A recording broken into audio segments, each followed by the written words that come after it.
Welcome to From Food to Wine, and I have one of my favorite desserts. It's called panna cotta. It's just a refrigerated gelatin, creamed gelatin. It takes minutes to prepare, but hours to let settle. And I'm a pretty patient guy, but this little morsel has got to be incredible to wait 10 hours in a refrigerator to actually come out and enjoy. So this right here is espresso.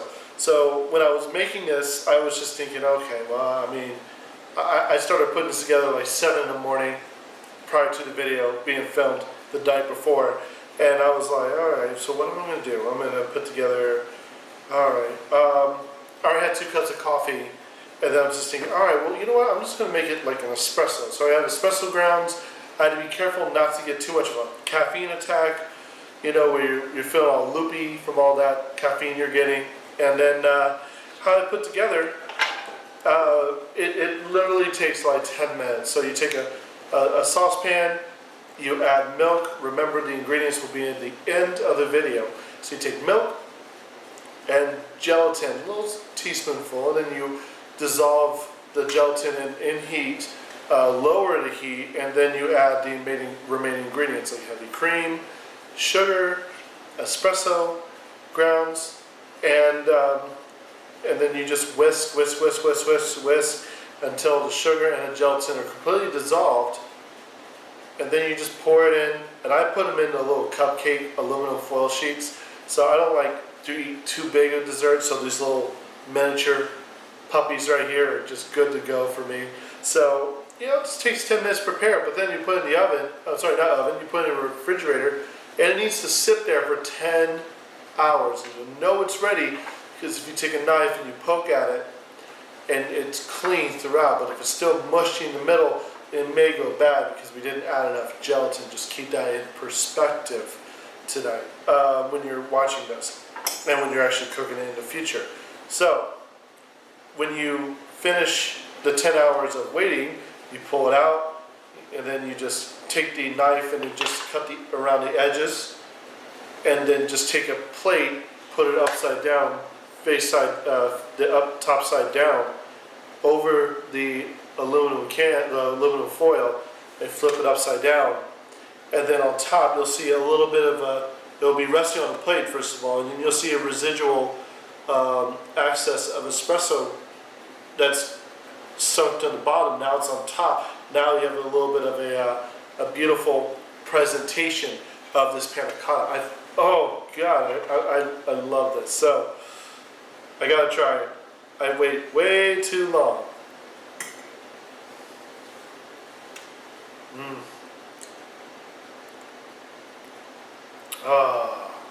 Creamy, rich. I get the boldness from the espresso grounds.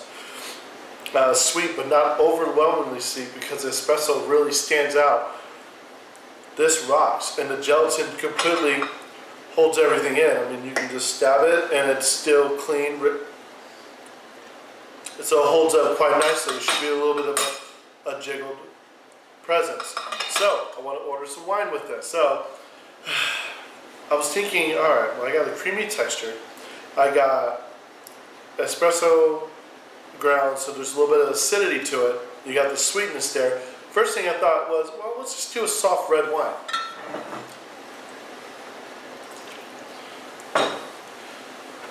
Do a soft red wine from Veneto, because this is more of a softer, fruity finish. This is called Ripasso, and we'll talk about this in one of my tasting here. So on the nose, I mean, you get strawberries, blueberries, low raspberry tone.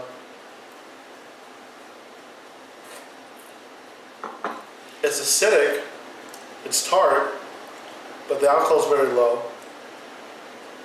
The tannin is 0. I'm going to stay away from dryness here because it's for this particular dessert.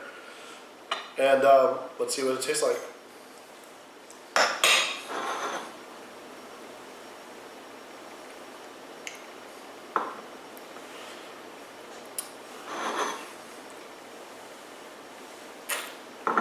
We're going to call that a no.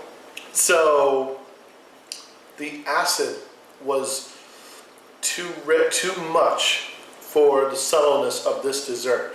So the acid and the creaminess were clashing and made the finish very clunky. Blah. Anyway, that did not work. Next thing we're going to try, well, you know what, maybe red or white still wine's not going to work, so let's do a dessert wine. So I grabbed a cream sherry. I love me some cream sherry. It's nutty, it's sweet, it's rich, it's syrupy.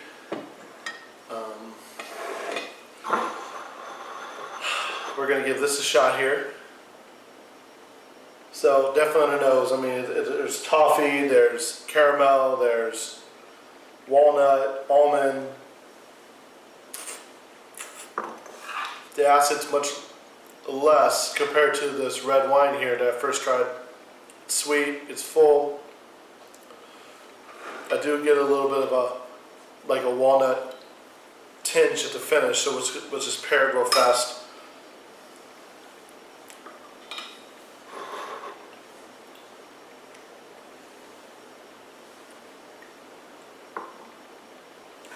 Okay, it's close. I mean, you got the syrupy texture from the sherry, meshes with the creamy texture of the panna cotta. The problem with this now, the espresso, with its elevated acidity, is not matching the low acidity of the sherry here.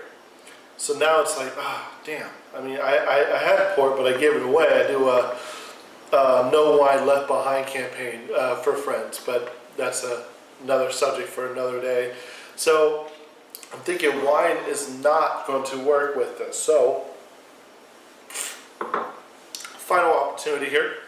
I grabbed Kahlua, Mexican coffee rum liqueur. You can try it with coffee. You can try it by itself. I'm going to think the texture of the Kahlua is going to match the creaminess of the espresso. The fact that like espresso is normally, I mean, you know, coffee is rose, you have that acidity there dancing. The sweetness from the Kahlua is going to match that coffee, espresso, acidic, smokiness, and acidity. So, we're going to give this a little whirl.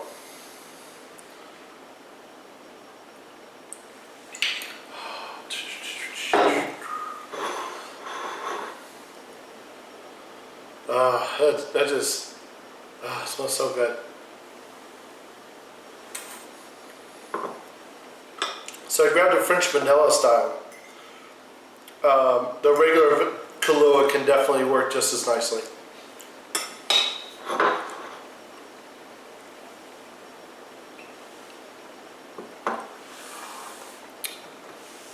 When you get a good pairing, the mouth just plushes. I mean, the unite the sweetness, the syrupy texture, and the right acidity to handle the espresso acidity, the creaminess of the panna cotta, as well as the sweetness, and all those flavors come together, and whoo, boy, sweet baby Jesus, oh my goodness.